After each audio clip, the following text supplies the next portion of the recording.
안녕하십니까. 그냥 강가로 마시면 안 되고요. 주님의 은혜의 강가, 십자가의 강가로 가야 됩니다. 주님의 보혈이, 사랑의 보혈이 딱 나오는 그 십자가의 강가로 가야 됩니다. 그래서 오늘 이 자리에 참석하신 아직 하나님의 은혜를 깨닫지 못하고 계신 분들은 십자가의 강가로 잘 나오셨습니다. 이제는 강가로 이제 들어가시기만 하면 됩니다. 이 자리에 나오시는 게 굉장히 쉽지가 않습니다. 하지만 그럼에도 불구하고 하나님의 복음이 들려지는 그 자리에 나오신 것이 일단은 그 자체로만도 참 복이 있으시다 라는 생각을 하게 됩니다. 날씨가 굉장히 덥죠? 엄청 덥습니다. 이 안에 있으면 그래도 좀 시원하고 때로는 좀 춥기도 하고 그렇습니다. 그런데 밖에 나가면 엄청 덥습니다. 참 복음을 준비하기 위해서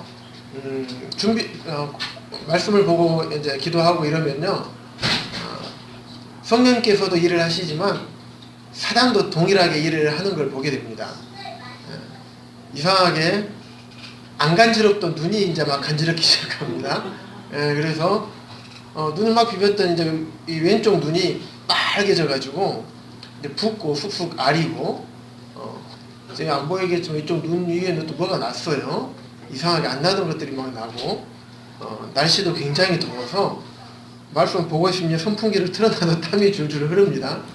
어디서 시원하게 말씀을 준비할 수 있을까 이곳저곳 찾아다녀봐도 이게 잘 안 돼요. 참 이럴 때 제가 그런 생각을 했습니다. 사단도 동일하게 말씀 준비하는 것을 방해하는구나. 참 이 자리에 말씀 듣는 것도 사단이 방해를 할 겁니다. 자리에 나오는 것은 내가 어떻게 못 막았지만 말씀을 듣고 못 깨달도록 자꾸 딴 생각을 주고 말씀을 믿어지려고 할 때 믿으면 안 돼 막 이러고 어쩌면 진짜 사실일까? 아닐 거야. 야, 예수님 믿으면 어떻게 되지? 요즘 주일날 놀러도 못 가잖아? 막 이런 생각도 주고요. 막 방해를 많이 할 거라고 생각이 듭니다.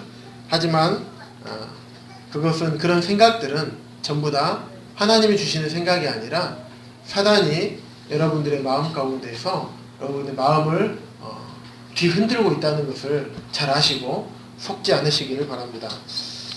로마서 8장 1절 말씀 함께 보시겠습니다.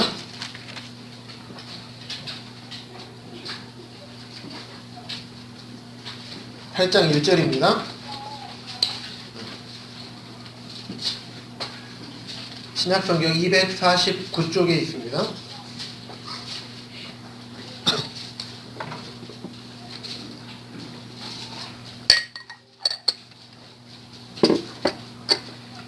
자, 다 찾으셨으면 한 목소리로 읽어보도록 하겠습니다. 시작. 그러므로 이제 그리스도 예수 안에 있는 자에게는 결코 정죄함이 없나니. 네, 감사합니다. 이 자리에 계시는 많은 분들 중에서 내가 그리스도 예수 안에 있는가를 생각해 보시기 바랍니다. 왜냐하면 말씀해 보면 그리스도 예수 안에 있는 자에게는 결코 정죄함이 없다라고 했습니다. 정죄함이라는 게 무엇일까요? 정죄하다. 뭐냐면 죄가 있다고 판단하고 결정을 내리는 것입니다. 정할 정자에다가 허물죄자더라고요. 죄가 있다고 판단하고 결정을 딱 내리는 것. 다시 말하면 쉽게 얘기해서 죄인이다 라고 말하는 것입니다. 그래서 예수 안에 있는 자는 죄인이 아니고 예수 안에 있지 않는 자는 죄인이라고 하는 것입니다.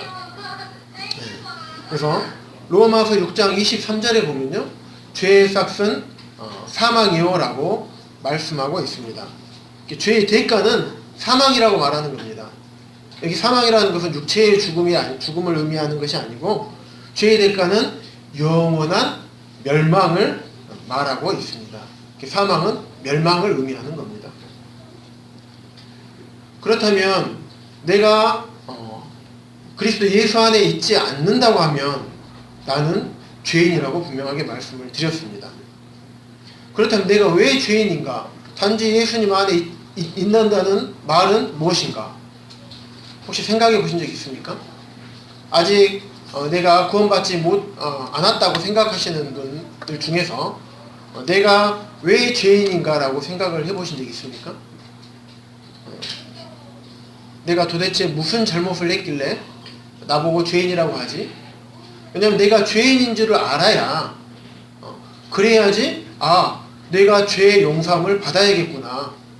이대로 살다가는 성경에 나와 있는 대로 영원한 멸망인 지옥에 갈 수밖에 없구나 라는 것을 깨닫게 되는 거거든요. 그래 내가 왜 죄인인지를 알지 못한다면 그 영혼은 절대로 영원한 멸망 가운데서 건짐을 받을 수가 없는 것입니다. 물론 죄인이라는 말이 썩 유쾌한 말은 아니죠. 죄인이란 말, 당신 죄인입니다 얘기했을 때 아하하 기분이 참 좋습니다. 이런 사람은 없을 것입니다. 자, 제가 예전에 어떤 분을 보았습니다. 당신은 죄인입니다라고 했을 때 네 맞습니다. 저는 참 많은 죄를 저지르고 살았습니다. 이런 사람이 있었습니다. 그래서 자기가 죄인이 아니라고 한 사람은 제가 거의 만나보지를 못했는데요. 딱 한 명 만나봤습니다. 딱 한 명. 그래서 물어봤을 때 저는 죄를 지은 적이 없다라고 얘기를 합니다. 저는 착하게 살려고 노력을 했고요. 젊은 청년이었습니다. 실제 생활할 때 보면 정말 착하게 삽니다. 그래서 다른 사람을 기분 나쁘게 하지 않으려고 굉장히 노력을 하고요. 다른 사람의 해코지하지 않으려고 노력하고 심지어는 욕도 안 합니다. 그리고 자기 부모님을 되게 공경하고 다른 사람에게 나쁜 짓도 안 하고요. 심지어는 무단횡단도 잘 하지 않습니다. 세상의 법규도 잘 지키는 그런 사람이었습니다. 그래서 정말 너는 정말 죄인이 아닌 것 같다 라고 얘기했지만 제가 로마서 1장 28절 29절에 있는 말씀들을 보여주었습니다. 정말 네가 마음으로라도 아무런 죄를 짓지 않았느냐. 성경에 보면 여자를 보고 음욕을 품는 자마다 이미 간음하였다라고 말씀을 하고 있습니다. 하나님께서 보시는 죄의 기준은 내가 직접 다른 사람에게 무엇을 해코지를 하거나 다른 사람을 불편하게 하거나 다른 사람을 말로 괴롭히거나 어떤 행동으로 괴롭히거나 그러지 않았음에도 불구하고 내 마음으로 악한 생각을 품는 것도 하나님께서 보실 때는 죄라고 말씀을 하고 계십니다. 하나님께서는 우리의 행동만 보시는 것이 아니라 하나님 우리를 만드신 분이시거든요. 그렇기 때문에 우리의 발끝에서부터 머리끝까지 다 알고 계십니다. 내가 지금 이 순간에 무슨 생각을 하고 있는지 하나님께서 다 아시는 거예요. 하나님께서 보시는 죄의 기준은 겉으로 보이는, 우리 사람은 겉으로 보이는 것만 가지고 죄인지 아닌지를 판단할 수 있지만 하나님께서는 우리 마음의 생각까지도 감찰을 하시는 분이시기 때문에 우리가 생각으로 마음으로 짓는 죄까지도 하나님께서는 죄라고 여기시는 것입니다. 그리고 이 부분을 말을 해줬더니 맞습니다. 저는 죄인입니다 라고 고백을 하더라고요. 왜냐하면 우리 사람은 아무리 선하다 하더라도 우리의 마음이 전부 다 선할 수는 없는 것입니다. 그런데 하나님께서는 정말 중요하게 보는 죄가 어떤 죄인지 혹시 아십니까? 이것은 제가 방금 드렸던 이런 죄들은요, 다 사람이 다른 사람에게 지은 죄들입니다. 그런데 하나님께서는 요한복음 16장 9절에 보면요, 죄에 대하여라 함은 저희가 나를 잊지 아니하니요 라고 말씀하고 있습니다. 하나님께서 진정 굳이 죄라고 한다면 하나님께서 생각하시는 죄에 대해서는 그들이 나를 믿지 않는 것이 죄라고 말씀하고 있습니다. 그래서 로마 3장 23절에 보면요, 모든 사람이 죄를 범하였음에 하나님의 영광에 이르지 못하더니라고 말씀하고 있습니다. 그렇기 때문에 여기 계신 모든 사람들은 다 죄인인 것입니다. 나만 죄인이 아니라요, 여기 계신 모든 사람이 다 죄인이었습니다. 하지만 복음을 깨닫고 나아서는 복음을 깨달으신 분들은 이제 죄인이 아닌 의인의 삶을 살고 계시는 겁니다. 성도님들에 대해서는요. 하지만 아직 구원받지 못하신 분들, 복음을 깨닫지 못하신 분들은 여전히 죄인의 신분으로 살고 있는 것입니다. 사도행전 20장 21절 말씀 함께 보도록 하겠습니다. 사도행전 20장 21절에 보면요, 하나님께서 진정 중요하게 생각하시는 죄에 대해서 우리가 어떠한 태도를 취해야 되는지 분명하게 나와 있습니다. 사도행전 20장 21절입니다. 제가 읽어드리겠습니다. 유대인과 헬라인들에게 하나님께 대한 회개와 우리 주 예수 그리스도께 대한 믿음을 증언한 것이라. 사도 바울이 유대인과 헬라인들에게 복음을 전했습니다. 그 복음을 전했는데 첫 번째 무엇을 전했냐면요, 하나님께 대한 회개를 전했던 것입니다. 하나님께서 중요하게 보시는 죄는 물론 사람이 사람에게 지은 죄도 굉장히 중요하게 보십니다. 그것도 죄라고 여기시고요. 하지만 그것보다 더 큰 죄는 뭐냐면 하나님께 지은 죄입니다. 우리가 사람에게 지은 죄는 사람에게 잘못을 고백하고 용서를 구하고 용서를 받으면 되는 것입니다. 하지만 하나님께 지은 죄는 어떻게 용서를 받아야 됩니까? 누구에게 용서를 받아야 됩니까? 하나님께 지은 죄는 하나님에게 용서를 받아야 되는 것입니다. 그렇기 때문에 사도 바울은 하나님께 대한 회개를 전했던 것입니다. 기본적으로 생각해 보면 어떻습니까? 이 세상에서 우리를 낳아주시고 길러주신 부모님이 계십니다. 이 부모님의 은혜를 모르고 부모님을 최근에 뉴스에 보면요, 부모님을 학대하고 심지어는 때리고 욕하고 심지어는 죽이기까지도 하는 뉴스를 보게 됩니다. 이런 사람들을 보고 우리가 뭐라고 합니까? 네, 함부로 교회에서 그런 말을 쓰기가 어렵죠. 땡땡 땡땡 자식이라고 합니다. 네. 우리 마음 가운데 그런 뉴스를 듣게 되면 아휴, 이 나쁜 사람, 이 나쁜 놈, 그렇게 얘기를 합니다. 왜냐하면 상상을 할 수가 없는 거예요. 나를 낳아주시고 길러주신 부모님에 대해서 내가 그렇게 대한다는 것이 우리가 기본적인 우리 사람의 생각, 예수님 믿는 사람뿐만 아니라 믿지 않는 사람들의 생각을 보았을 때도 그건 상식적으로 이해가 될 수가 없고 받아들일 수가 없는 것입니다. 하물며 세상의 사람들도 세상의 부모에 대한 그런 좋지 않은 태도를 취했을 때 그런 생각을 하는데, 하나님께서는 우리를 창조하셨고 우리가 이 세상을 살아갈 수 있도록 모든 것을 만들어 놓으셨습니다. 그리고 우리를 만드셨습니다.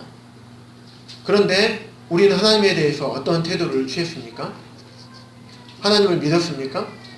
이 세상에 정말 하나님께서 이 천지와 만물을 창조하신 분이시고 우리가 날마다 이 빛을 보는 태양과 또 달과 또 구름과 우리가 살 수 있는 이 공기와 이 물과 이 식물들과 이 동물들과 우리가 누리고 있는 모든 것들과 또 가장 중요한 우리의 생명을 우리에게 주셨습니다. 하나님 정말 감사합니다 라고 사셨습니까?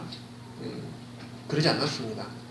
오히려 하나님을 믿지 아니하였고 하나님 믿는 자들을 내 마음 가운데 행동으로 그러지 아니하였다 하더라도 내 마음 가운데 업신여기면서 왜 저러고 살지 손가락질하고 내가 그들과 함께하기를 원치 아니하였고 하나님을 섬기고 하나님을 찬양하고 하나님께 예배드리기는커녕 그 시간을 아깝게 여기고 내 마음에 내가 보기에 좋은 대로 행했던 모습이 아니었습니까? 왜 이렇게 잘하냐고요? 저도 마찬가지였습니다. 이 앞에 있는 저도 구원받기 이전에는 그런 삶을 동일하게 살았던 사람입니다. 하나님께서는 우리를 창조하실 때 하나님의 영광을 위해서, 하나님의 기쁨을 위해서 우리를 창조하셨습니다. 그러면 그 목적에 맞게 우리가 살아야 되는 것이 당연합니다. 우리가 부모님을 공경하고 부모님을 공양하고 부모님을 기쁘게 하고 부모님을 효도하며 사는 것이 우리 인생의 당연한 본분인 것처럼 우리를 창조하시고 우리를 만드신 하나님을 섬기며 그분을 기쁘게 해드리고 그분께 영광을 돌려드리는 그런 삶을 사는 것이 당연한 것입니다. 그런데 그런 삶을 살지 못했기 때문에 우리가 하나님께 회개해야 된다라고 말씀을 드리는 것입니다. 그것을 하나님께서 죄라고 여기시는 것입니다. 그래서 하나님께 대한 회개는 하나님 저는 지금까지 이 세상이 저절로 만들어진 줄 알았습니다. 세상의 과학에서 이 세상은 어떤 큰 폭발에 의해서 만들어졌고 어떤 우연한 기회에 어떤 물질들이 만들어져서 이 우주가 만들어졌으며 우리 사람은 어떤 물질에서부터 점점 진화해 와서 우리 사람이 만들어졌다고 믿었습니다. 그래서 하나님께서 이 세상을 천지를 창조하시고 우리 사람을 만드시고 또 나를 창조하셨다는 사실을 저는 믿지 않았습니다. 하나님, 저는 하나님은 그냥 예수님 믿는 사람들이 기독교인들이 믿는 신화적인 존재요. 성경은 사실이 아니라 그냥 신화 같은 이야기로만 생각했습니다. 하나님 잘못했습니다. 혹시 이제는 하나님이 살아계신 분이시고 우리가 진화의 산물이 아닌 하나님께서 어떤 분명한 목적을 가지고 창조하신 것을 깨달으신 분이 계시다면 하나님 앞에 이렇게 회개하시기 바랍니다. 하나님 믿지 아니하였고 내 마음대로 내 인생을 내 것인 것처럼 살았습니다. 하나님께서 나를 하나님의 영광을 위해서 창조하신 것을 제가 알지 못해서 정말 내 욕심을 내 육신의 내 마음의 즐거운 대로 원하는 대로 제가 살았습니다. 하나님 정말 죄송합니다. 잘못했습니다. 라고 하나님 앞에 고백하는 것이 하나님께 대해서 회개를 하는 것입니다. 그래서 회개라는 것은 내 마음을 돌이키고 마음을 돌이킬 뿐만 아니라 나의 행동을 고치는 것입니다. 바꾸는 것입니다. 그게 진정한 회개인 것입니다. 그래서 사도 바울은 이런 하나님께 지은 죄를 하나님 앞에 회개하라고 하나님께 대한 회개를 첫 번째로 전했습니다. 그 다음에 두 번째는요, 주 예수 그리스도께 대한 믿음을 전했던 것입니다. 그래서 주 예수 그리스도를 우리가 믿는 믿음이 꼭 필요한 것입니다. 요한복음 앞으로 넘기셔서요, 요한복음 3장 36절 함께 보도록 하겠습니다. 신약성경 146쪽에 있습니다. 요한복음 3장 36절.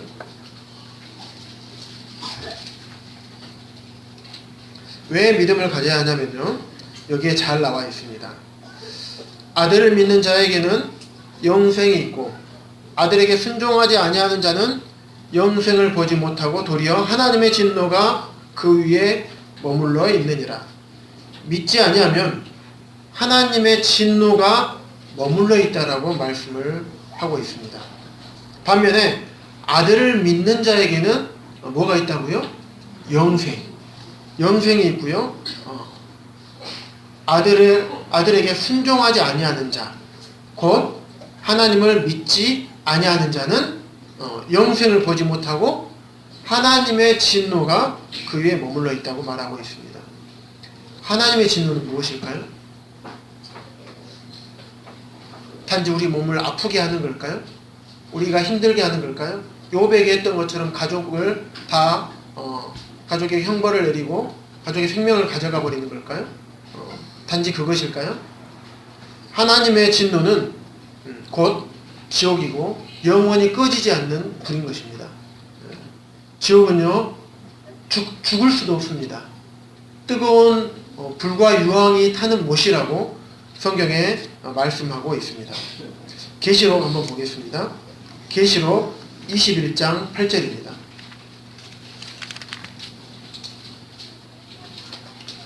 지옥에 대해 얘기하는 것은 별로 유쾌한 내용은 아닙니다. 하지만 우리가 이대로 살아갔을 때 어디로 가는지는 우리가 알아야 되지 않겠습니까? 하나님을 믿지 아니하고 우리 주 예수 그리스도를 받아들이지 아니한 삶을 그대로 살았을 때 우리가 어디로 가는지는 알아야 됩니다. 그게 계시록 21장 8절을 다 같이 한 목소리로 함께 읽도록 하겠습니다. 시작. 그러나 두려워하는 자들과 믿지 아니하는 자들과 흉악한 자들과 살인자들과 음행하는 자들과 점술가들과 우상 숭배자들과 거짓말하는 모든 자들은 불과 유황으로 타는 못에 던져지리니 이것이 둘째 사망이다. 사람에게 정해진 것은 무엇입니까? 죽음입니다. 이게 첫째 사망입니다. 육체가 죽는 것이 모든 사람에게 정해졌고 이것을 첫째 사망이라고 하나님은 말씀하고 있습니다. 하지만 첫째 사망만 있는 것이 아니라 둘째 사망에 대해 사망도 있을 것이라고 말씀을 하였고 이 둘째 사망은 뭐냐면 불과 유황으로 타는 못이라고 말하고 있습니다. 못이 뭔지 아시죠? 연못입니다. 불과 유황이 펄펄 끓는 연못이라고 말씀하고 있는 것입니다. 이곳에 어떤 자들이 갑니까? 첫 번째 두려워하는 자들과 믿지 아니하는 자들, 흉악한 자들, 살인자들, 음행하는 자들, 점술가들, 우상 숭배자들, 거짓말하는 자들. 이 중에 내가 포함이 됩니까? 내 자신을 돌아봤을 때 이 중에 포함이 된다라고 한다면 불과 유황으로 타는 지옥의 둘째 사망에 참여할 수밖에 없는 것입니다. 계시록 한 장 앞으로 넘기셔서요 20장 10절 한번 보도록 하겠습니다.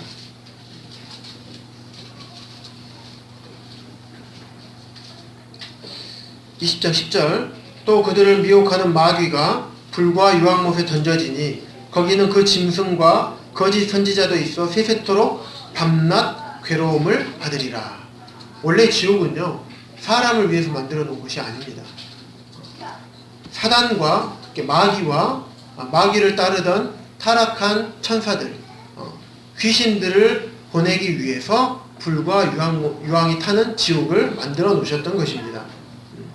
하지만 그곳에 사람이 가는 이유는 뭐냐면 우리가 하나님을 거절하고 우리를 미혹하게 하는 하나님을 배반하는 사단과 사단을 따르던 그 타락한 천사들, 귀신들의 꼬임에 빠져 넘어가서 하나님을 섬기지 아니하였기 때문에 그들이 가는 지옥에 우리가 딸려서 들어가게 되는 것입니다.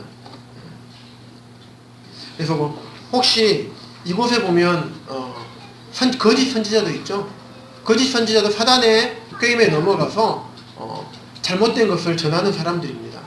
그곳에서 거짓 선지자들도 영원히 고통을 받는 것입니다. 보면 세세토록 영원히 시간의 끝이 없는 영원토록 밤낮 괴로움을 받으리라. 밤낮 괴로움을 받는 곳입니다. 불과 유황이 펄펄 끓는 곳에서 영원토록 죽지도 아니하고 고통을 받는 것입니다. 혹시 유황이 몇 도에 끓는지 아십니까? 유황 최악 445도 이상부터 끓는다고 합니다. 그리고 마태복음 13장 41절 42절에 보면요 풀무불이라고 표현되어 있습니다. 풀무불은 몇 도 정도 되는지 아십니까? 풀무 가마 안에 보면 1000도가 넘는다고 합니다. 이런 펄펄 끓는 불 가운데서 영원토록 죽지 않고 고통을 받는 것입니다. 잘 실감이 혹시 안 나십니까? 혹시 담배를 태우시는 분이면 그런 경험 혹시 해보신 적 있으십니까? 담배를 막 태우다가 보면 끝에 끝까지 피우다 보면 여기 끝에 불이 닿을 때가 있습니다. 아니면 담배 재가 딱 떨어져서 뜨거움을 느낄 수도 있습니다. 아니면 라이터 혹시 있죠? 라이터 불을 딱 켜고 여기 손가락을 딱 대시고 1, 2, 3초 견디실 수 있는 분 혹시 계십니까? 없으실 것입니다. 우리가 특히 주부이신 분들, 여자분 자매님들이나 여자분들 같은 경우는 어떻습니까? 국을 딱 끓였어요. 국을 끓여가지고 손잡이를 잡고 이렇게 딱 옮길 때 어떻습니까? 굉장히 뜨겁습니다. 1분 동안 잡고 있을 수 있는 사람 있습니까? 없죠? 혹시 또 후라이팬 어떻게 옮기다가 뭐 하시다가 보면 여기 많이 되시죠? 여기 팔꿈치 여기 안쪽 한 줄 갑니다. 넓게 되면 넓게 되고요. 여기 후라이팬에 뜨거운 후라이팬에다 딱 대고 3초 이상 버티실 수 있는 분 계십니까? 얼마나 뜨겁습니까? 그런데 지옥은요, 불과 유황이, 풀무불이라고 표현할 정도로 천도가 넘는 그러한 불에서 유황이 펄펄 끓는 그러한 연못에서 나의 영혼이 육체로 그대로 입고 갑니다. 육체를 입고 가서 그대로 그 고통을 느낍니다. 그런데 이 육체는요, 어떠냐면 썩지도 않아요. 죽지도 않습니다. 단지 영원한 고통을 느낄 뿐입니다. 생각해 보십시오. 계속 뜨거워요. 계속 뜨거운 가운데서 영원히 고통을 받아야 되는 것입니다. 그것이 지옥입니다. 사람은 죽으면 끝이 아닙니다. 죽음 이후에는 우리에게는 영원한 삶이 기다리고 있습니다. 그래서 내가 천국에서 하나님과 영원히 살 것이냐, 아니면 불과 유황이 끓는 못에서 영원히 뜨거움과 고통 가운데서 살 것이냐. 사람은 무조건 영원히 살게 되어 있습니다. 이 땅에서 삶은 강건하면 사람이 정해진 것은 70이요 강건하면 80 동안 살지만 죽음 이후에 우리의 영혼은요, 부활한 몸을 입고 지옥에서 살 것이냐 천국에서 살 것이냐, 둘 중에 하나로 무조건 정해져 있다는 것입니다.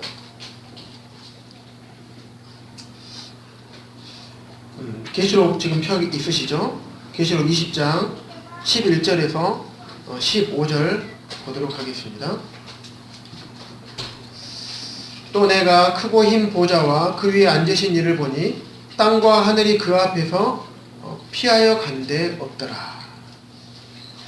크고 흰 보좌, 이것은 백보좌라고 합니다. 그래서 여기는 구원받지 못한 분들이 지옥 가기 전에 심판을 받는 곳입니다. 그래서 12절에 또 내가 보니 죽은 자들이 큰 자나 작은 자나 그 보좌, 백보좌 앞에 서 있는데 책들이 펴있고 또 다른 책이 펴있으니 곧 생명책이라. 죽은 자들이 자기 행위를 따라 책들에 기록된 대로 심판을 받으니. 그래서 책들이 있고 책이 있어요. 근데 이 책은 생명책입니다. 여기는 구원받으신 분들이 명단이 기록되어 있어서 이 명단에 기록되어 있는 이 책에 기록되어 있는 분들은 이 백보자 심판대를 거치지 않고 그냥 통과합니다. 패스. 심판대를 통과하지 않습니다. 하지만 책들에 기록된 분들은 큰 자나 작은 자나 할 것 없이 구원받지 못하는 분들은 다 여기에 책들에 적어져 있고요. 나의 행위가 내가 하나님 앞에 지은 모든 죄들이 낱낱이 기록이 되어 있습니다. 그러니까 책들에 기록된 대로 심판을 받습니다. 많은 죄를 지은 사람들은 더 많이 형벌을 받고요. 좀 덜 지은 사람들은 좀 덜 받습니다. 하지만 지옥에서 받는 것은 똑같습니다. 그리고 13절에 보면 바다가 그 가운데서 죽은 자들 내어줍니다. 바다에 빠져 죽은 분들, 화장해서 바다에 뿌린 분들 모두 다 포함이 되겠죠. 바다의 가운데서 죽은 자들을 바다가 내어줍니다. 다시금 다 부활을 합니다. 심판의 날에. 그 다음에 또 사망과 음부. 사망은 뭐냐면요, 죽음이 아니라 무덤을 사망으로 표현을 한 겁니다. 그리고 무덤에 묻힌 자들도 죽은 자들을 내줍니다. 음부는 또 뭐냐면요, 우리가 죽으면 우리의 영혼이 천국과 지옥 당장에 딱 나뉘는 것이 아닙니다. 음부라는 곳에 가서 예수님 믿은 자들은 음부 안에 따로 모이는 곳이 있고요. 또 믿지 않는 자들이 음부 안에 또 모이는 곳이 있습니다. 이 두 군데는 서로 오갈 수 없는 그런 곳입니다. 그래서 음부에서도 죽은 자들을 내어줍니다. 그래서 각 사람이 자기의 행위대로 심판을 받는다고 13절에 말씀하고 있습니다. 그리고 최종적으로 사망과 음부도 불못에 던져진 이것은 둘째 사망 곧 불못이니라. 그래서 누구든지 생명책에 기록되지 못한 자는 불못에 던져진다라고 말씀하고 있습니다. 지금 천국과 지옥을 믿지 않으시는 분들이 계실 수도 있습니다. 하지만 언제쯤 이걸 알 수 있게 될까요? 언제 천국과 지옥이 있는 것을 알게 될까요? 죽고 나면 알게 됩니다. 지금은 알 수가 없어요. 눈에 보이지 않기 때문에. 알 수 있는 것은 성경 말씀 하나밖에 없습니다. 그래서 말씀에 분명하게 천국과 지옥이 있다라고 말씀을 하고 계십니다. 하지만 믿지 않는다고 하신다면 죽어보면 알 수가 있습니다. 어떤 분들은 천국 갈 수 있습니까? 물어보면 죽어봐야 알지. 네, 죽어보면 알 수 있는 거예요. 죽어보면 내가 천국 갈지 지옥 갈지 분명하게 알 수 있습니다. 하지만 우리가 천국을 가는 조건이 무엇인지 아십니까? 죽고 나서 깨닫는 것은 아무 의미가 없습니다. 그때는 이미 끝나버립니다. 이 땅에서 우리의 생명이 다하기 이전에 내가 결정을 해야 되는 것입니다. 주 예수님을 믿을 것인가? 아니면 믿지 않고 그냥 이대로 살 것인가? 지금 이 땅에 살면서 내 생명이 붙어 있을 때 결정을 해야 되는 것입니다. 그 어느 누구도 죄와 지옥에 가고 싶은 사람은 아무도 없을 것입니다. 만약에 가고 싶으시다면, 그래도 가봐야지 알지라고 생각하신다면 그냥 이대로 사시면 그걸 알 수가 있습니다. 하지만 저는 이 자리에서 그것을 권하고 싶진 않습니다. 정말 그곳에 가지 않기를 바라는 마음이 있습니다. 그렇게 가지 않으시려면 단 방법이 하나밖에 없습니다. 예수 그리스도를 믿는 방법밖에 없습니다. 예수님은 하나님의 아들이십니다. 하나님의 아들이신 예수 그리스도께서 이 땅에 내려오셨습니다. 내려오신 목적은 뭐냐면 우리의 죄값을 대신 갚아주시기 위해서 이 땅에 내려오셨습니다. 아까 서두에 말씀드렸듯이 하나님께 지은 죄는 우리가 하나님께 회개를 해야 됩니다. 그리고 하나님께 지은 죄는 하나님의 방법대로 그 죄를 용서를 해주셔야 되는 것입니다. 하나님은 우리가 말할 때 두 가지 속성이 있다라고 말씀을 드리고 있습니다. 첫 번째는 굉장히 공의로우신 분입니다. 우리가 공의롭다는 것은 뭐냐면 죄에 대해서는 반드시 심판을 하시는 분이라는 것입니다. 생각해 보십시오. 이 땅의 법을 어기면 어떻게 됩니까? 당연히 법에 대한 처벌을 받아야 됩니다. 법에 대한 이 땅의 법을 어기고 나쁜 짓을 하게 되면 그럼에도 불구하고 처벌을 받지 않은 것은 어떻습니까? 공평한 겁니까? 불공평한 겁니까? 그 어느 누구도 공평하다라고 말을 하지 않습니다. 나쁜 짓을 하고 법을 어기면 당연히 법을 어겼기 때문에 처벌을 받아야 된다라고 말을 합니다. 그러면 하나님께서 정하신 기준에 비추어 봤을 때 하나님께 죄를 지었으면 어때야 됩니까? 처벌을 받아야 됩니까? 처벌을 받지 않아야 됩니까? 네, 처벌을 받아야 됩니다.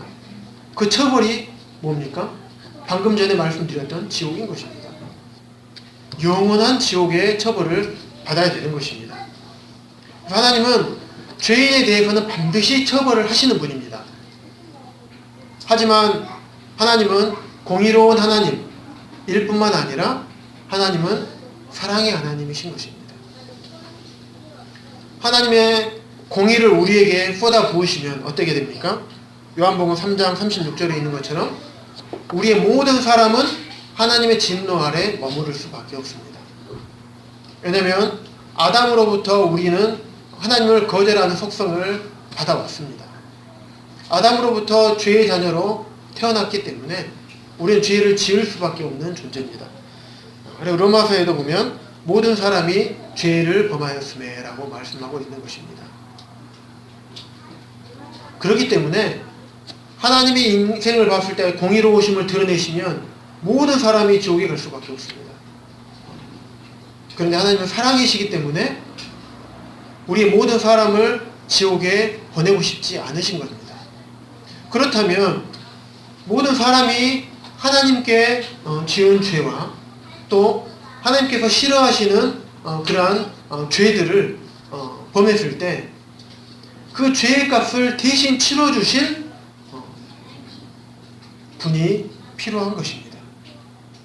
하나님 사랑이시기 때문에 인간이 지은 죄들 또 하나님께 지은 죄를 무마할 수 있습니까? 하나님은 공의로우신 분인데요. 반드시 심판을 하셔야 됩니다. 그런데 사랑이신 거예요. 그렇기 때문에 이 죄를 감당할 만한 모든 인류의 죄를 죄값을 대신 치러줄 만한 분이 딱 한 분이 있는데 그분은 예수 그리스도신 것입니다.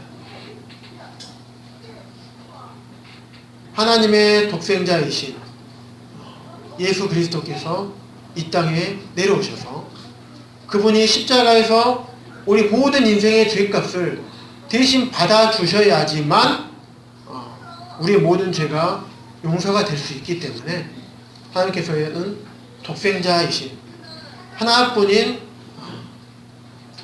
예수 그리스도를 이 땅에 보내주셔서 그분을 십자가에서 못 박혀서 죽으시게 한 것입니다. 하나님께서는 우리 모든 죄악을 하나님의 아들이시는 예수 그리스도께 담당시키셨습니다. 베드로전서 2장 24절 한번 말씀 보시겠습니다. 신약성경 380쪽에 있습니다.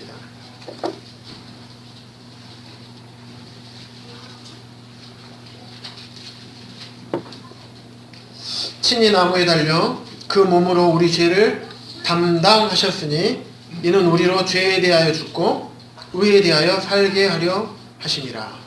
그가 채찍에 맞음으로 너희는 나음을 얻었나니. 여기가 나무는요 십자가를 의미합니다.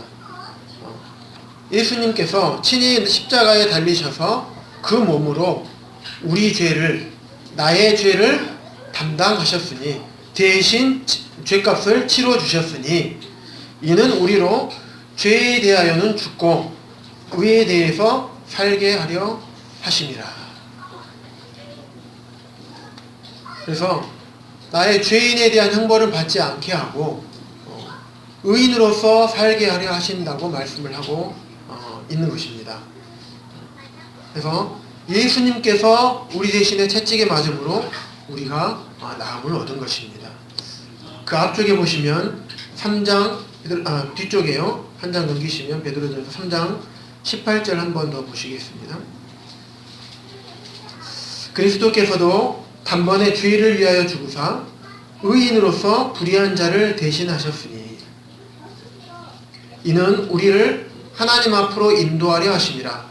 육체로는 죽임을 당하시고 영으로는 살리심을 받으셨으니 예수 그리스도께서 단번에 죄를 위하여서 십자가에서 죽으심으로써 의인으로서 죄가 없으신 분으로서 불의한 자, 죄인인 우리 인생을 대신해서 십자가에 죽으셨다라고 말씀하고 있습니다. 그 이유는 우리를 하나님 앞으로 인도하려 하십니다. 우리를 하나님이 없는 지옥으로 인도하려 하기 위해서가 아니고 하나님이 계시는 영원한 천국으로 우리를 인도하게 하시기 위해서 예수 그리스도께서 십자가에서 죽으셨다고 말씀을 하고 있습니다. 왜 십자가에서 죽으셨을까요? 왜 우리가 지옥에 가는 것을 원치 않으실까요? 우리 상식으로는 이해할 수 없습니다. 하지만 그 이유는 성경에 분명하게 말씀하고 있습니다. 하나님께서는 우리를 사랑하셨다고 말씀을 하고 있습니다. 그렇기 때문에 독생자인 예수 그리스도를 이 땅에 보내주셨다고 성경을 통해서 분명하게 말씀을 하고 있는 것입니다. 우리는 하나님 앞에 나아갈 수 없는 자들이었습니다.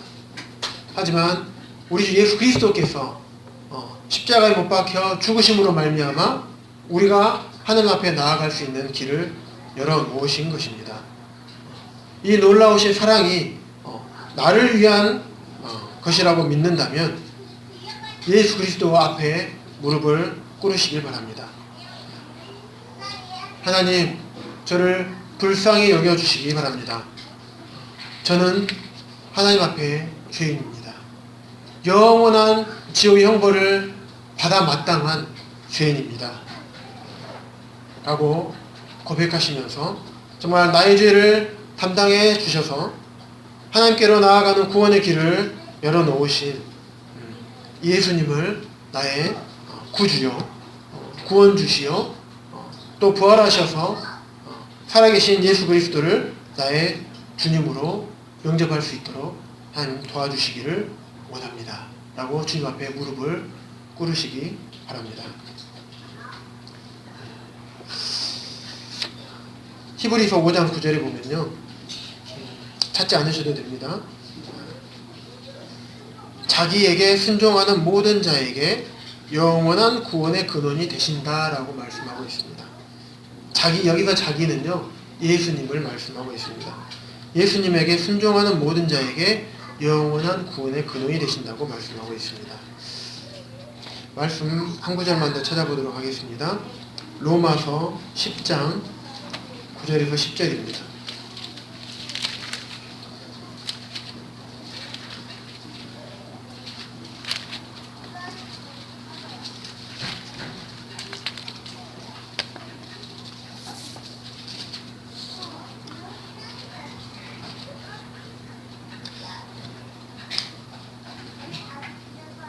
내가 만일 내 입으로 예수를 주로 시인하며 또 하나님께서 그를 죽은 자 가운데서 살리신 것을 내 마음에 믿으면 구원을 받으리라 라고 말씀하고 있습니다.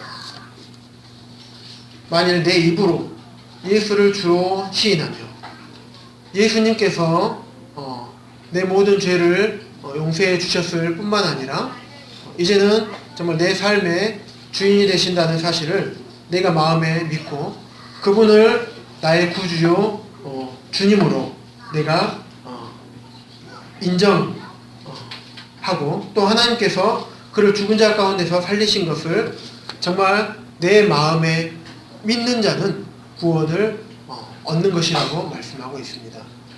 물론 복음의 내용을 우리가 다 머릿속으로 알 수 있습니다. 왜냐하면 이 말 자체가 어려운 게 아닙니다. 초등학생들도 얘기를 하게 되면 이 내용이 무슨 말인지 이해를 합니다.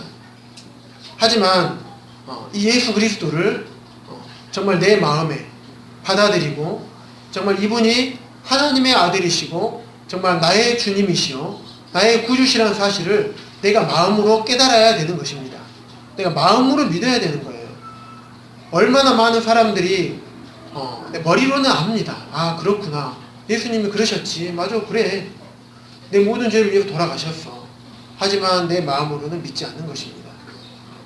아무렇지도 않은 거예요. 단지 그래서 우리가 세상에 살면서 어떻습니까? 세상에 살면서 우리가 앞으로 미래에 아프게 될 것이나 아니면 아프면 많은 돈이 들어가게 될 것들에 대해서 어떻습니까? 건강보험들 같은 것들을 많이 들어놓습니다. 그래서 그래 그냥 한번 믿어주지 뭐. 내가 믿는다고 해서 나한테 뭐 손해될 거 있어? 단순하게 그냥 어떤 내 영혼에 대한 보험 하나 들어놓는 것처럼 생각하는 분들이 있습니다. 그런데 이게 단지 영혼에 대한 보험 하나 들어놓는 것입니까? 그렇지 않습니다. 머리로 아는 분들이 그냥 단순히 이 내용만 아는 분들은 이런 보험 하나 드는 것 정도로 생각하는 분들이 참 많습니다.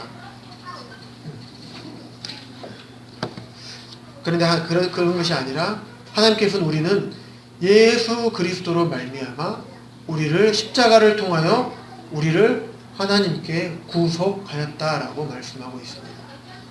그래서 구속자 되신 하나님이라고, 구속자 되시는 예수 그리스도라고 우리가 말씀하고 있는 것입니다. 구속자라는 게 무슨 뜻입니까? 구속받다. 구속받다라는 말이 어때? 기분이 좋습니까? 기분이 나쁩니까? 좋습니까? 최순실 구속됐잖아요. 기분이 좋습니까? 어디에 구속되느냐가 중요하겠죠? 예. 감옥에 구속되면 어떻습니까? 유쾌하지 않습니다. 구속되지 않으려고 엄청나게 많이 발버둥을 칩니다. 세상에 돈 많은 사람들은 자녀가 죄를 저지르면 구속당하지 않게 하려고. 왜냐면 구속당하면 어떻습니까? 내 자유와 내 행동이 모든 것들이 억압을 당하게 됩니다. 얼마나 힘듭니까?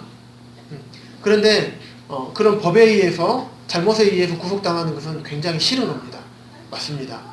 하지만 어떻습니까? 남편분들에게 한번 제가 물어보도록 하겠습니다. 아내에게 구속당하는 거 좋습니까? 왜 답을 안 하십니까? 형제님들, 남편분들, 아내에게 구속당하는 거에 고개를 숙이시는 분들도 계십니다. 네, 안 좋습니까? 그러면 자매님들 또 여자분들에게 묻겠습니다. 남편에게 구속당하는 거 좋습니까? 이런. 세상의 어떤 가사를 보면, 어떤 노래 가사를 보면, 제목을 보면 아름다운 구속이라는 노래도 있더라고요. 남편이 아내에게, 아내가 남편에게 구속된 것은 아름다운 구속입니다. 왜냐하면 구속되지 않는다고 한다면 우리 결혼으로 인해서 남편은 아내에게 구속되어 있는 것입니다. 아내는 남편에게 구속되어 있는 것입니다. 무슨 말이냐면 남편이 내 마음대로 살면 안 되는 것이에요. 이제는 결혼을 했으면 이제는 내가 아내에 속해 있어서 아내와 함께 나의 남은 여생을 살아가는 것입니다. 그렇기 때문에 내 마음대로 내 몸을 내 마음대로 사용해서도 되지 않은 거고요. 나의 시간은 이제 나의 것이 아닌 거예요. 나만의 것이 아닌 것입니다. 나의 시간조차도 아내와 함께 사용해야 되는 것이고요. 내가 열심히 노력을 해서 버는 물질도 마찬가지로 아내와 함께 상의해서 함께 사용해야 되는 것입니다. 아내는 어떻습니까? 아내도 여기에서 자유로울 수가 없습니다. 그게 남편이 아내에게 구속된 것이고 아내가 남편에게 구속된 것입니다. 이게 기쁜 거 아닙니까? 그냥 내 마음대로 살면 되는 것이 아닌 것입니다. 그래서 아내에게 구속되고 남편에게 구속되는 것은 아주 기쁘고 즐거운 것입니다. 그래서 우리가 하나님을 믿는다는 것, 하나님께 구속된다는 것, 이것은 무엇이냐면 하나님 믿는다는 것은 구속된다는 것입니다. 그래서 이제는 내가 우리 주 예수 그리스도로 말미암아 하나님을 정말 믿었다면, 예수 그리스도를 나의 정말 모든 죄를 위해서 죄값을 대신 치러주신 구원의 주님이시오, 구주시오, 이제 내 삶의 주인으로 여기신다면 하나님께 속해 있는 것이, 하나님께서 말씀하신 그 말씀들에 순종하며 사는 것이 당연한 것입니다. 내가 구원받았다고 하면서 이제 구원받았으니까 좋아. 그래, 이제 난 지옥에 안 간다는데 얼마나 좋습니까? 믿기만 하면 된다는데 얼마나 좋습니까? 하지만 믿었다고 하면서 하나님께서 가장 기뻐하시는 예배를 오기를 싫어합니다. 구원은 받았지만 나 교회 나가기 싫어. 이 사람이 구원받은 사람입니까? 찬양하는 게 싫어.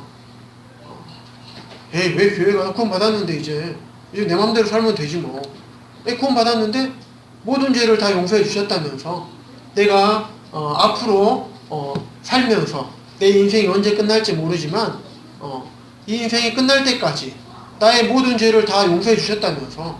그러면 내가 이제 죄에 대한 어떤 죄값을 치를 것이 없네. 믿으면 끝이라는데, 믿으면 구원받았다고 하는데, 그럼 이제 내 마음대로 살면 되지 뭐 하면서 죄를 여전히 지으면서 죄를 즐기면서 삽니다. 이 사람이 구원받은 사람입니까? 아닙니다. 성도들이 모여서 하나님을 예배하고 찬양하고 말씀을 듣는 자리에 가기 싫어합니다. 아예 오질 않습니다. 이 사람이 정말 그 마음 가운데 예수님을 믿는 사람입니까? 믿은 사람입니까? 아닌 것입니다. 그렇기 때문에 성경에는 여러 단어로 예수님을 표현한 것입니다. 구주죠.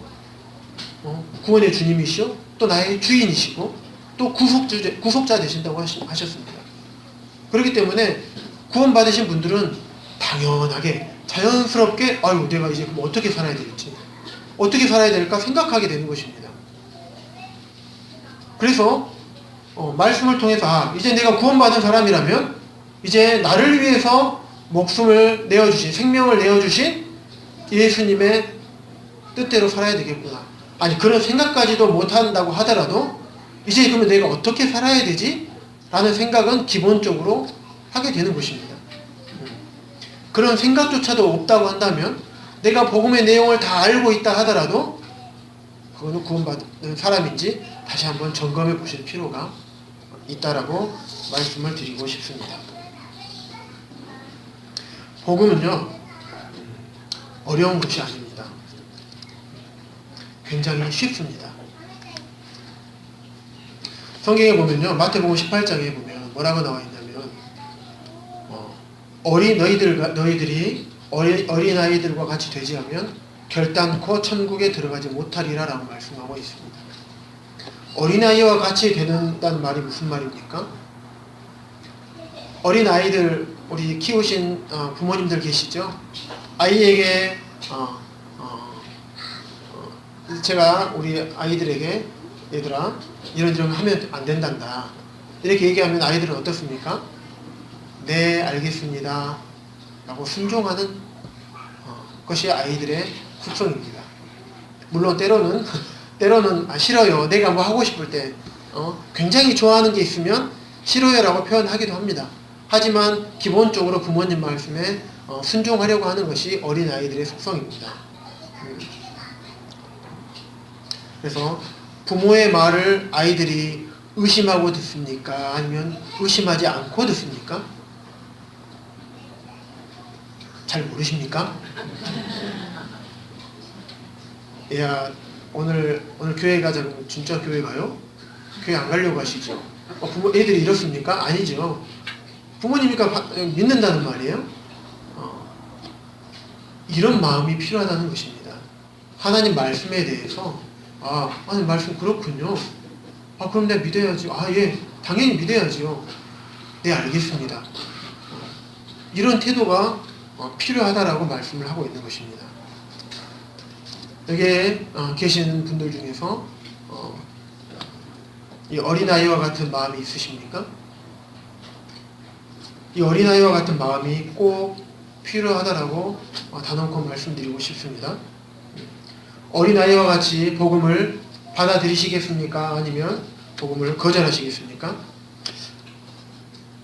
조금 전에 읽어드렸던 히브리서 5장 9절에 있는 것처럼 자기에게 예수님에게 순종하는 모든 자에게 영원한 구원의 근원이 되신다라고 말씀하고 있습니다.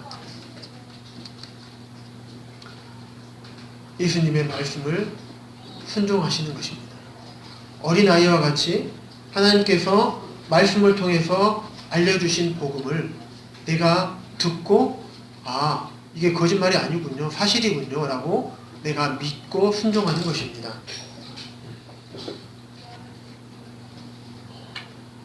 우리가 이 복음을 듣고 우리가 죄사함을 받은 것은요 굉장히 쉽게 받은 것입니다. 우리는 한 것이 있습니까? 우리가 한 것은 아무것도 없습니다. 그런데 하나님께서는 어떠한 대가를 치르셨습니까? 하나님께서 독생자이신 예수 그리스도를 이 땅에 내어주셔서 그의 생명을 우리에게 주셨습니다. 그 생명을 대가로 치르시고 우리의 죄를 용서해 주신 것입니다. 그 예수 그리스도는 누구십니까? 하나님의 아들이시자 하나님이십니다. 하나님께서 이 땅에 인간의 몸을 입고 이 땅에 오신 분이 예수 그리스도십니다. 다시 말하면 하나님께서 창조주 되시고 만물의 주인 되시는 하나님께서 자기의 생명을 우리에게 내어주셨던 것입니다. 이것이 복음인 것입니다. 이것을 내가 어린아이와 같이 순수하게 받아들이느냐 그렇지 못하느냐, 여기에서 구원의 여부가 결정이 되는 것입니다. 혹시 이 자리에 내가 복음을 잘 알고 믿고는 싶지만 만약에 그러게 되면 내가 지금 즐기고 있는 이 삶을 더 못 즐길 것 같아서, 아니면 내가 정말 나의 하는 일이 정말 많아요. 그래서 이 하는 일들을, 왜냐면 뭐 수요일도 보니까는 가만히 보니까 수요일도 오고 뭐 금요일도 나오고 때로는 또 청년회 하시는 분들 보면 토요일도 가고 뭐 주일날도 보면 뭐 아침 일찍부터 뭐 오후 3시까지 막 이렇게 시간을 보내야 되면 아유 여행도 못 가고 놀러도 못 가고 내 마음대로 하고 싶은 것도 다 못 하고 형제 자매님들 보니까 뭐 술 담배 하시는 분들은 아무도 안 계시고 뭐 이런 분들 보면 아유 나도 저렇게 살아야 되나 막 이런 걱정들 때문에 혹시 못 믿으신 분들이 계십니까? 한 이야기를 잠깐 들려드리겠습니다. 예전에 어떤 남아프리카에 보면 이쪽이 이제 보석으로 유명하잖아요. 어떤 아이가 어떤 반짝반짝한 구슬을 가지고 막 장난하고 놀고 있었다고 합니다. 그래서 그곳에 여행한 어떤 사람이 그거 딱 보더니 딱 보니까 값어치가 있는 거예요. 보석이에요. 그래서 얘야 초콜릿을 하나 줄 테니까 그거 한번 나랑 좀 바꾸지 않을래? 이렇게 하니까 아이가 엄청 좋아하면서 보석을 그냥 다 이게 주더래요. 그러면서 너무 기뻐하다는 것입니다. 이 사람 이거 좀 이상한데? 라는 생각을 하는 것입니다. 이 아이가 무엇을 잘못한 것입니까? 이 가지고 놀고 있는 돌, 자기들은 흔하거든요. 이게 얼마나 가치가 있는 것인지를 전혀 알지 못하는 거예요. 이거 하나면 초콜릿 집안 가득 쌓아놓고 먹을 수 있을 텐데 그 가치를 모르는 겁니다. 그렇기 때문에 그 가치를 모르기 때문에 초콜릿 하나에 이 보석을 바꾸는 것입니다. 그런 어리석은 이 아이처럼 여기 계신 분들이 세상에 썩어져 버리고 없어져 버릴 그 가치 없는 것들과 하나님의 귀한 이 복음을 바꾸지 않으시기를, 그런 어리석은 일을 행하지 않으시기를 간절히 바라는 마음이 있습니다. 사단은요, 사단의 이름의 뜻이, 마귀의 이름의 뜻이 속이는 자예요. 그래서 사단에게 속지 마시기 바랍니다.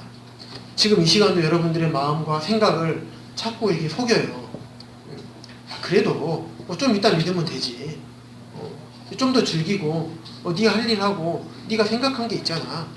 네 거 하고 나서 그 다음에 믿어. 그 다음에 주님을 섬기면 되지. 뭐 벌써부터 믿으려고 그래. 이렇게 얘기할 것입니다. 그 지금 막 복음을 듣고 있는데 내 머릿속에 딴 생각으로 막 내 마음과 생각을 어지럽힐 것입니다. 그러지 않기를 바랍니다. 우리가 죽고 나서 죽고 끝난다겠습니까? 아니면 죽음 이후에 영원히 산다 그랬습니까? 죽음 이후에 영원히 산다고 말씀을 드렸습니다. 지옥에서 영원히 살든지 천국에서 영원히 살든지 영원히 사는 것입니다. 지금 여러분에게 있는 가장 중요한 게 무엇입니까? 내 인생의 꿈입니까? 아니면 돈입니까? 지위나 명예입니까? 아니면 내 자녀입니까? 내 부모님입니까? 무엇입니까? 내 생명 아닙니까? 이 땅에서 살면서 내 생명보다 중요한 게 있습니까? 없죠. 그러는 것처럼 죽음 이후에는 영원한 생명이 또 기다리고 있습니다. 이 땅에 살면서 여러분의 생명과 바꿀 수 있는 게 있습니까? 100억, 1000억, 1000억, 1조, 10조, 100조를 줄 테니까 네 생명을 나한테 주라 하면 주실 분 계십니까? 아무도 없습니다. 그러는 것처럼 영원한 생명과 지금 이 땅에서 썩어져 없어져 버릴 것과 바꾸지 않으시기를 바랍니다. 우리의 이 땅에서의 생명과 바꿀 수 있는 것이 아무것도 없는 것처럼 영원한 생명과 바꿀 수 있는 것도 또한 아무것도 없습니다. 예수 그리스도께서는 여기 계신 모든 분들을 사랑하셔서 자기의 생명을 십자가에 내어주시고 육아 피를 다 쏟으시고 십자가에서 죽으셨습니다. 그래서 그 예수 그리스도를 나의 구주요, 나의 주님으로 받아들이는 것을 거절하지 마시고 어린아이와 같이 어린아이가 부모의 말을 그대로 받아들이고 의심하지 않고 믿는 것처럼 들려지는 하나님의 복음을 그대로 믿으시기를 바라는 마음이 있습니다. 이상으로 오늘 본문 말씀을 마치도록 하겠습니다.